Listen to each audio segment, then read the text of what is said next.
My name is Susan Michalski. I'm a veteran French teacher at the Williston Northampton School, a boarding school in East Hampton, Massachusetts. For my Mount Holyoke MATL Capstone project, I studied the experience of first-year boarding school teachers, initially at my school and then in the larger New England boarding school community. With my own initiation to boarding school teaching still vivid, even after 20 years, I wanted to see what institutional support exists for teachers who are new to the environment, and to what extent within these systems these teachers feel supported. Having found a demonstrated need, I used the information I gathered to propose a virtual online learning community for first-year boarding school teachers, which I will share with you today. Understanding that in this audience, the level of familiarity with boarding schools is varied, I would like to begin with a brief boarding school tour, which includes photos from my life and students. Classroom teaching is a main part of a boarding school teacher's contract, typically between 3 and 5 courses. In addition, many coach or otherwise work in the afternoon program in some capacity. Teachers also advise a group of students. At my school, for example, advisories meet weekly with special advisory dinners 3 times a year. This photo shows my last year's group enjoying a dinner in my faculty home. And most faculty members do live on campus. While most live in apartments attached to dormitories, some are in separate standalone houses. In either case, faculty share evening dormitory supervision. In my school, a night of dorm duty coverage runs from about 7:30 to 11:30. At many schools, faculty members serve weekend duty. At mine, once every 5 weeks.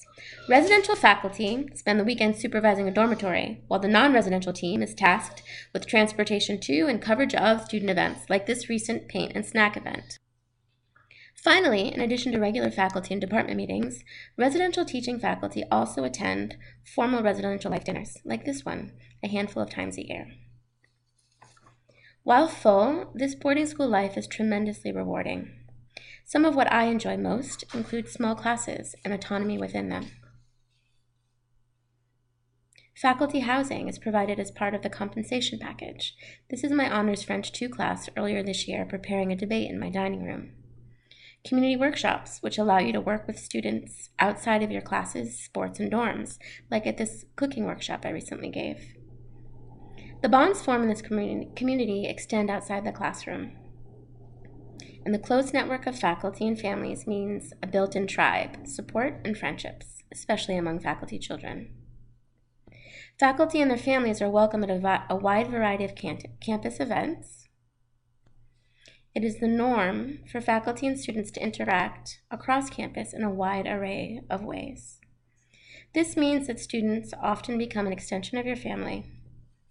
All of this taken together makes for enduring relationships that extend well beyond graduation and a tremendously rewarding teaching experience. Next, I'd like to share the evolution of this project, beginning with my story. As many do, I fell into my boarding school career. Within the first few weeks of being hired as a French intern at the Walnut Hill School, I went from being an intern meant to teach 1 class and observe 3, to teaching 4 classes and supervising a dormitory of some 20 girls. I was energetic and hardworking. I knew language acquisition theory, spoke French, had worked with John Rossius while at Dartmouth, and I knew what worked for me as a learner, but the rest I figured out as I went. I was a recent college graduate with no formal teacher training. Many of my students were just 2 years younger than I. Many nights after dorm duty, I rehearsed my lessons until the wee hours of night, trying to get my timing and pacing right. Regularly, I worried about having said or done the wrong thing in the dorm, and I second-guessed everything. Despite the exhaustion, worry, and mistakes, I was hooked. Each year, I learned more, first by trial and error, and later thanks to the collective wisdom of a handful of wise, generous, seasoned colleagues. In the 20 years since my first year, I've seen many teachers come and go from the boarding schools I've worked at. Too often, I thought, departures were dismissed as people who were just not cut out for the lifestyle. In my own department, we have had 6 Chinese teachers in the past 10 years. The hiring at a boarding school is multi-layered and not limited to the classroom component, and much can be and is involved in people's decision to leave any job. That said, I was struck that of those 6 Chinese teachers, which included novice, mid-career, and veteran teachers all had had minimal to no boarding school experience prior to their arrival. This led me to investigate further. Most interesting was a study published last year by the National Center on Education Statistics, claiming that private school teachers have higher turnover rates than their public counterparts, calling the difference not even close. It cited 25% of private school teachers leaving in the first 3 years. While this 25% departure number included all private schools, both boarding and day, I was curious what the trend was in boarding schools. I turned first to my own school. Was my anecdotal evidence and memory accurate? I learned that 43% of our new hires had left by their 5th year. Going back 10 years, that number jumped to 56%. Finally, I wanted to examine first-year boarding school teacher trends, so I developed and distributed surveys, first for teaching colleagues at my school, and then among similar New England boarding schools. I received more than 100 replies from 10 different schools. You will see quotes from those surveys that I found particularly powerful peppered throughout this next segment. Please note that in independent schools, teaching certification is not required. I learned that 60% of my respondents began their teaching career in a boarding school. While 60% of my respondents began their teaching career in a boarding school, some, but fewer than 10%, had advanced degrees, most in a subject matter. 34% of that number had had no teaching experience at all, and none reported prior teaching in a boarding school environment. Most reported that the September orientation preseason was particularly taxing, a time which could see as many as 18 consecutive days with work commitments, including and depending on duty and coaching assignments. I open this presentation with a snapshot of the robust boarding school life. Please keep that in mind as I share the following findings. 75% of my survey respondents recalled having had dorm responsibilities in their first year. Almost all were involved with the afternoon program, including 3/4 serving as coaches. Over half were advisors, and many had other assignments. A reminder that these responsibilities are not mutually exclusive, but overlapping.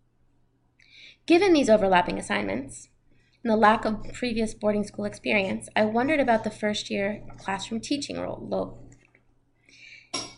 Nearly 70% of my respondents in the larger New England boarding school community reporting having had 4 classes in their first year.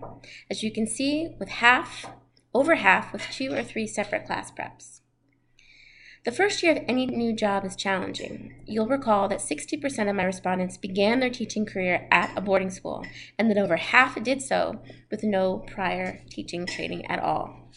On top of this, all were figuring out how to add the multiple unique boarding school duties into the mix. So what might a particularly charged day look like? Depending on a school's schedule and a teacher's individual assignments in a given term, she might find herself with a schedule like this occasional Thursday at my school. Academic day, teaching classes from 8 until 3, immediately followed by the afternoon program, potentially with a faculty meeting from 6 to 7, and immediately after that, dorm duty from 7:30 to 11:30.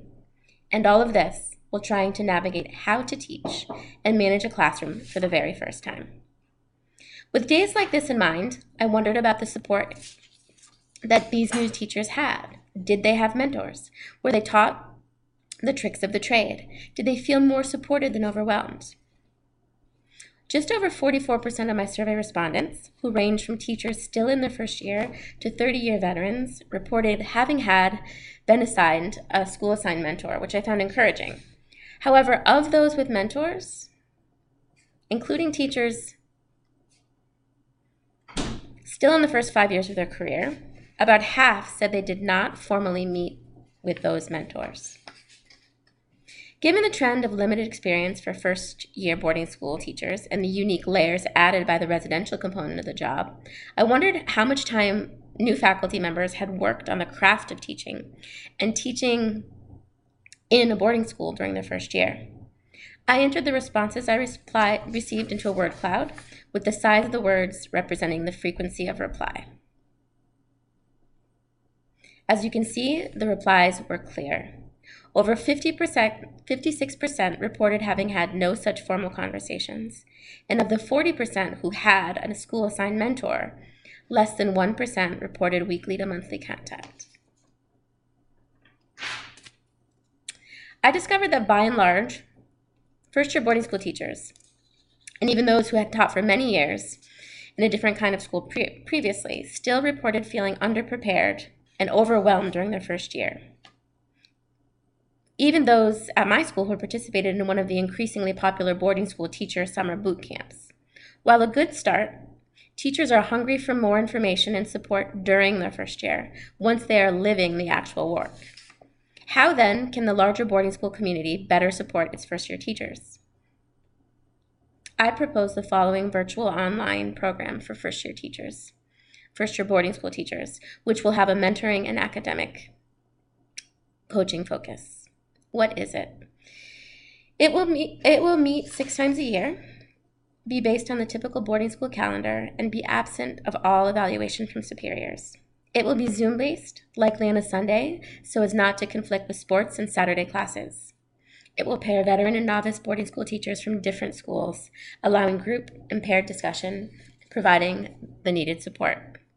It will have a planned curriculum, address issues unique to boarding school teaching, with space for self-direction, reflection, and improvisation. It will have a bi-weekly email with resources and tips for that particular time of the year. Why participate? My research suggests that this program would be of benefit to all potential constituents. First, veteran teachers would be able to pay it forward, which over 1/3 of my respondents cited as very important to them. They would collaborate, gain new perspective, be refreshed, get and share ideas, and most of all, champion boarding school teaching.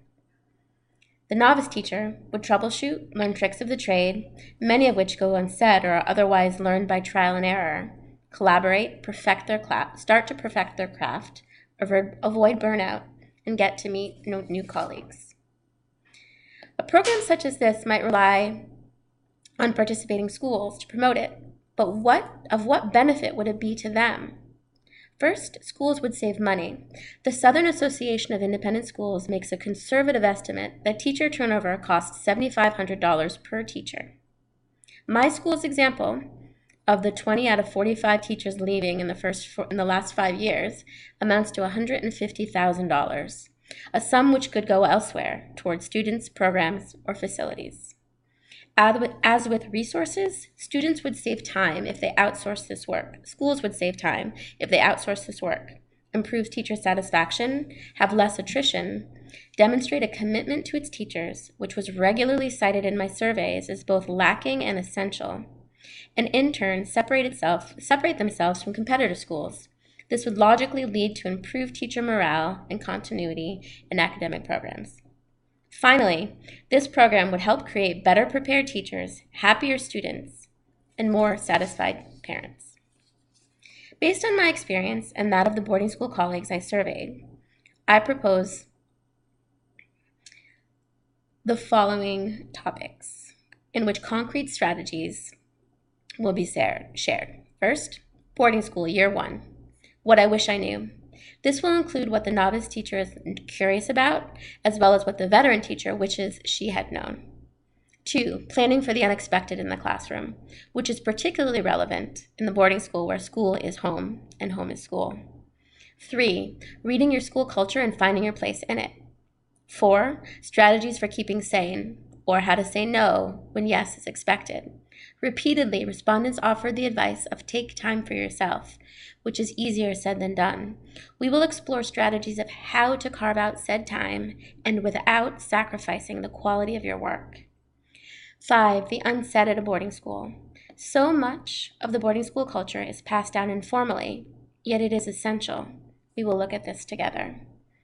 Finally, and in keeping with the idea of this as a bridge program which would connect any prior summer training, we will conclude with in retrospect, moving on to year 2. Boarding school work is regularly called a lifestyle. A lifestyle where in loco parentis, from the Latin in place of parent, rings especially true, as families entrust faculty with their children 24 hours a day. The work is often all-consuming, and it can be exhausting, particularly to teachers who are newest to this unique environment. It does not, however, need to be unsustainable. We need to ensure that our teachers are supported and well-equipped, not only to teach and to teach well, but to do so in the boarding school community, in the environment where the unexpected is the norm. This project is one way to help more teachers to weather their first year, to help them feel supported, to give them concrete survival strategies, and ultimately to allow them to reap the rich rewards of this very special work.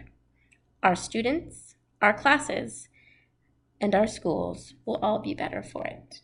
Thank you.